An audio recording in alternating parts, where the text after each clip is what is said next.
Could some big moves be coming for the 76ers this season?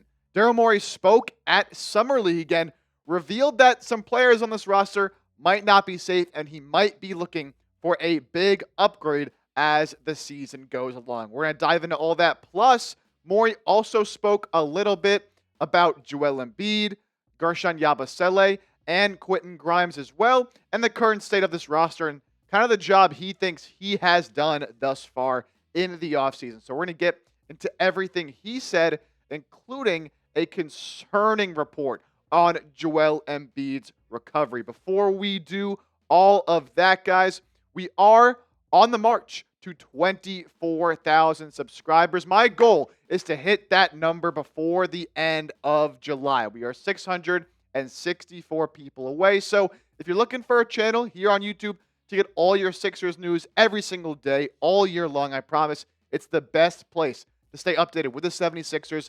Hit that sub button. I really appreciate it, and I promise you, you will not regret it. So let's start with what Daryl Morey had to say regarding some moves possibly happening, and it all connects back to this theme that we've talked about here on the show, with the East kind of being wide open this season. Here's what Morey had to say. I do think it's open in the East. I do think that's a fair characterization. I think, obviously, that we weren't the only team that's unfortunately gone through a lot of tough injuries. That's opened some things up. But we're going to have to prove that we're with those upper echelon teams in the East. But we do feel like if all things come together, we can be right there. And this is the key part. We've given ourselves a lot of flexibility to upgrade the team during the year if things are going as well as we hope. He said it right there. I think it's pretty obvious what Morey is alluding to, that yes, the East is open, as we've talked about, with injuries to Jason Tatum, Damian Lillard, Tyrese Halliburton all being out for the season. The Bucks, Pacers, and Celtics don't look to be as strong as they once were. So the Sixers have a path, if they're fully healthy, to contend. So Morey here is saying, look, if we're sitting there around the trade deadline and we're in a good position, we're going to be aggressive. And he says that he set this team up in a way to make those big upgrades come deadline time. So look, expect more in the Sixers team to be making some moves as we get closer to the deadline if they are in a position where they feel adding some talent and upgrading this team can help them get over that edge. But is Daryl Morey telling the truth, or is he just kind of talking out of his ass? Has he actually done enough to and put this team in a position where they can upgrade and had the flexibility to upgrade at the deadline? Because I'm going to be honest, I don't know how much flexibility they actually have, given when you look at the salaries on this roster. You have the big salaries of Paul George, Joel Embiid, and Tyrese Maxey. Then VJ Edgecombe, you're not trading him year one. I think the two guys you really look at on this roster that you say, yeah, these guys could be moved, Kelly Oubre, Andre Drummond. It's about $13 million right there. Can you really get a significant upgrade at that number? We'll take a look at some guys in a second that you maybe could look to target. After that, I don't think you're trading Jared McCain unless you're getting a massive, massive upgrade. Trendon Watford, Kyle Lowry, Eric Gordon, all lower salaries. I don't know why you'd move off Trendon Watford in 1 year. I don't know what team would want to trade for Eric Gordon or Kyle Lowry. So, again, it really comes down to me for Kelly Oubre, Andre Drummond. Is there a market for those two? And if there even is a market for those two players, I think Oubre, some teams would be interested. Andre Drummond, possibly.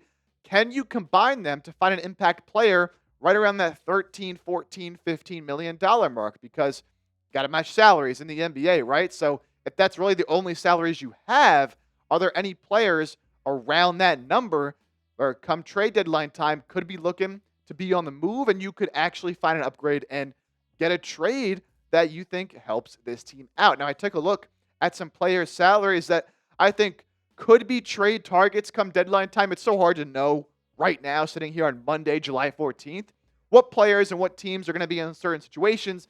They could be on the move come February. But PJ Washington on an expiring contract at $14 million, I think that would be an upgrade over Kelly Oubre. Though that's the way I'm kind of looking at this, is you package Oubre and Drummond to get an upgrade in that starting lineup at the 4 spot over Kelly Oubre. Obi Toppin could be an interesting one. I have Aaron Nesmith here as well. He's more of a 3 than a 4, but the Pacers, who knows what they end up looking like this year? Could they end up selling one of these two guys? Corey Kispert's here as well. He fit the money. I'd probably rather have, honestly, Kelly Oubre than Corey Kispert. I know Corey Kispert can really shoot the ball, but outside of that, doesn't provide a whole lot. I think Kelly Oubre is a more winning player, even if Oubre has his struggles offensively. So, look, there's really not a whole lot of options, honestly, outside of these guys. Even going up to 15, 16, 17 million dollars, I was looking, not a whole lot of attractive options if you're looking to make a big move. Now, the Sixers, when we're talking about did Morey set this team up well, they do have some solid draft capital if they do want to make a splash, and you have to add some draft picks to Oubre and Drummond. Of course, they have their own first in 2028. As long as the Clippers first in 2028, they don't have any tradable picks as of right now in 2026 or 2027, but that Clippers pick is very valuable. They have a swap with the Clippers in 2029, so the Sixers have the rights to swap picks if the Clippers pick is higher than the Sixers, and then first in 2030, 2031, 2032. So they have some assets. I like their draft picks. I think they have some valuable picks as well.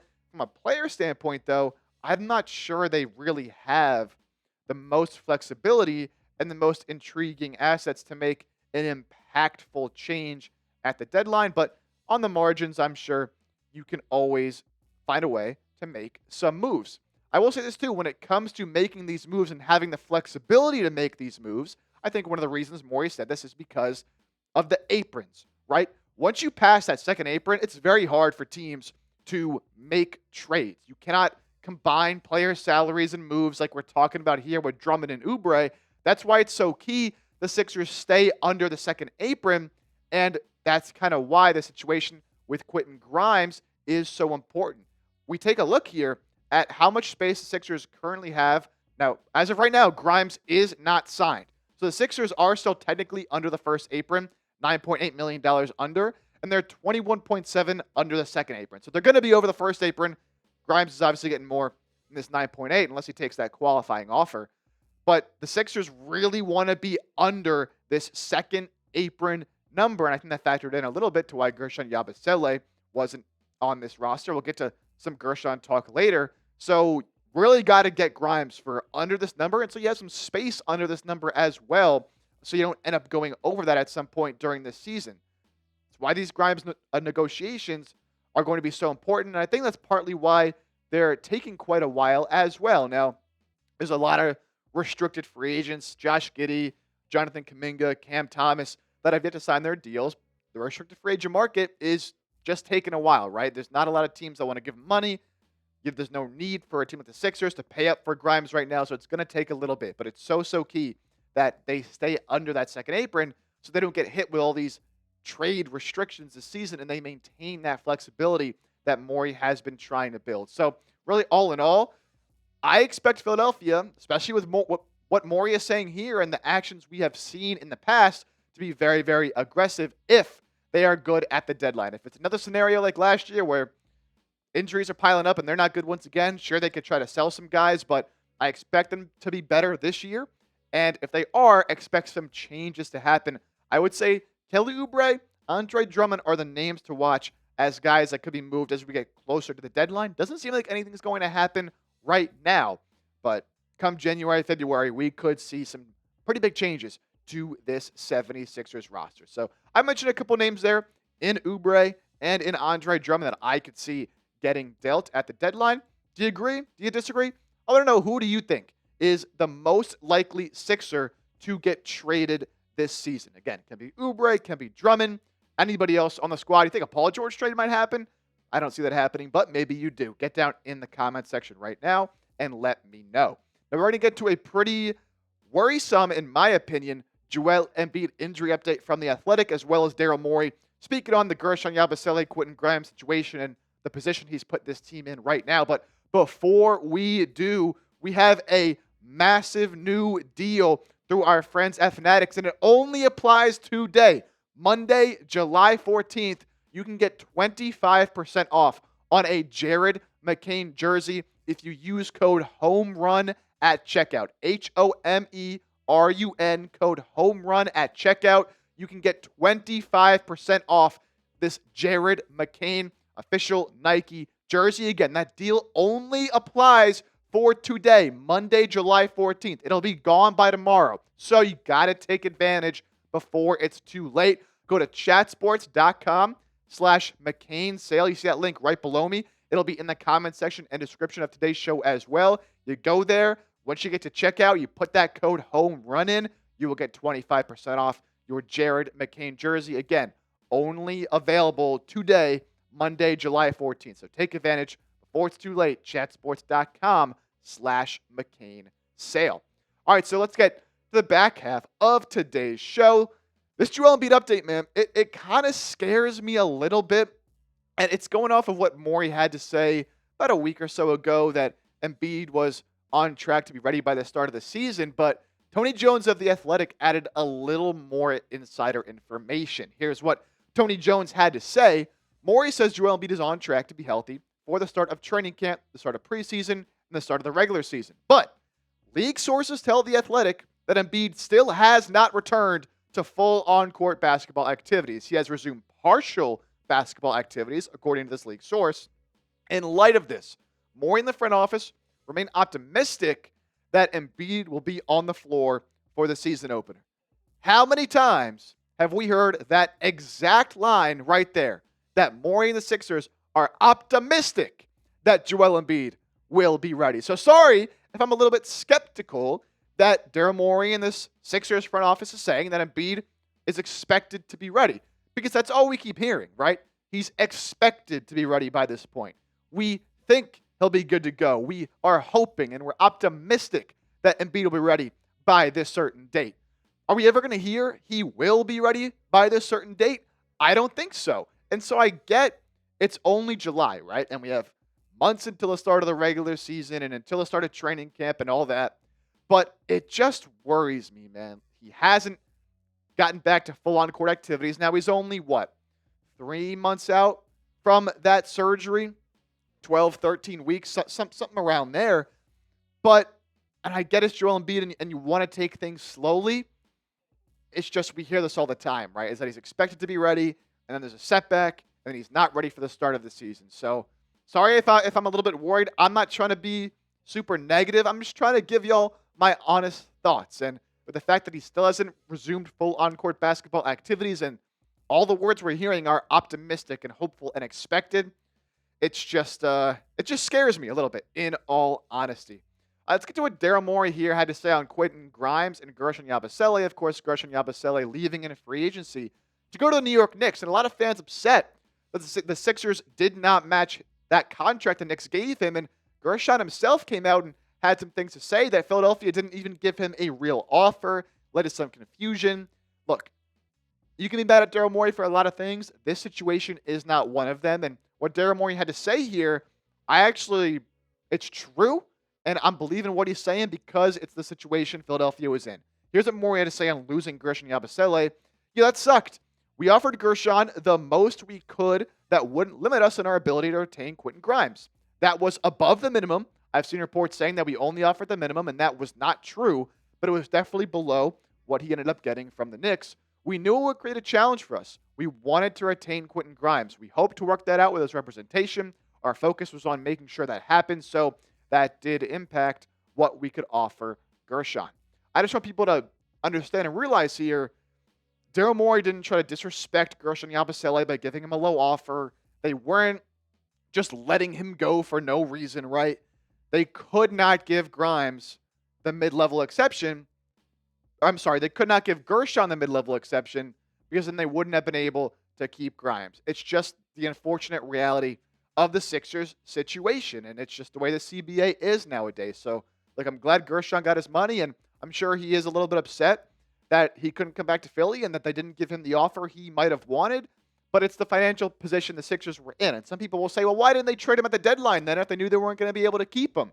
They didn't know that Quentin Grimes was going to end up demanding $15 to $18+ million per year in free agency. They had no idea he was going to end up playing that well the second half of the year. And I think they are correct in prioritizing keeping Quentin Grimes over Gershon Yabusele. As much as I love Gershon, I think Grimes, with his skill set, a more dynamic player and can impact winning at a higher level. That being said, I love Gershon. I wish they could have made it work, but the way the NBA works with the financial rules, it was really just impossible. Finally, Daryl Morey, just talking about the state of the roster currently as it stands. I think we're optimistic. Again, there's that word optimistic with where things are at with Joel, and we are looking forward to next season. I think we went in with the big goal of being more athletic among the group that we think will likely be on the floor. That's key right there. I think we have done that as well. So, just a couple quick thoughts here on what Daryl had to say about getting more athletic with the group that they expect to be on the floor. I'm going to be honest. Outside of adding VJ Edgecombe this offseason, did you get that much more athletic? Obviously, VJ's a tremendous athlete, and you needed that in there, but Trendon Watford's a good athlete, but not a great athlete, right? You add Dominic Barlow. He's a really good athlete, but he's on a two-way deal. You add Jabari Walker, also on a two-way deal, right? And that's really the only external guys you brought in. Janai Broom, he's not much of an athlete, right? And then talk about the guys you bring back, and Kyle Lowry and an Eric Gordon, like, they're not athletes either. So I don't really know you got that much more athletic, Daryl Morey, I'm going to be honest. Maybe a little bit than you were last season. But outside of VJ, it might be overselling it a little bit. Do love the pick, obviously, of VJ. The other thing that I thought Morey said in that little quote that's pretty notable, we went in with the goal of being more athletic among the group we think will likely be on the floor. That tells me I don't think they really have plans for Lowry or Eric Gordon to be in the rotation much. Lowry doesn't surprise me, right? With his age, he's basically a coach at this point. He wanted to play one more year. They gave him that one more year. But look, the Eric Gordon thing, you're basically saying you're not going to really have him in the rotation. At least that's the plan as of this point. So what was the point of bringing him back, man? You could have used that minimum contract on another player. I get saving some money by keeping him around because his cap hit is lower than what his actual salary is. So maybe you just wanted to save on the margins on the margins there for the salary cap purposes. But outside of that, if you wanted to get more athletic, I think you could have moved on from a couple of these guys and done what you actually set out to do instead of just adding VJ. Really the only move I see that's a huge addition, impact addition, in terms of getting more athletic on the roster. But, of course, we will see how this roster does end up performing come regular season. Speaking of that, to round out today's show, when this roster is fully healthy, everyone's playing, everyone's out there on the floor, where do you think the Sixers rank in terms of best rosters in the NBA? Do they have a top 5 roster, a top 10? Are you lower on this roster? Let me know. The Sixers had the blank best roster in the NBA when fully healthy. Appreciate you all for tuning in to today's show, and we'll get you next time right here on 76ers Now.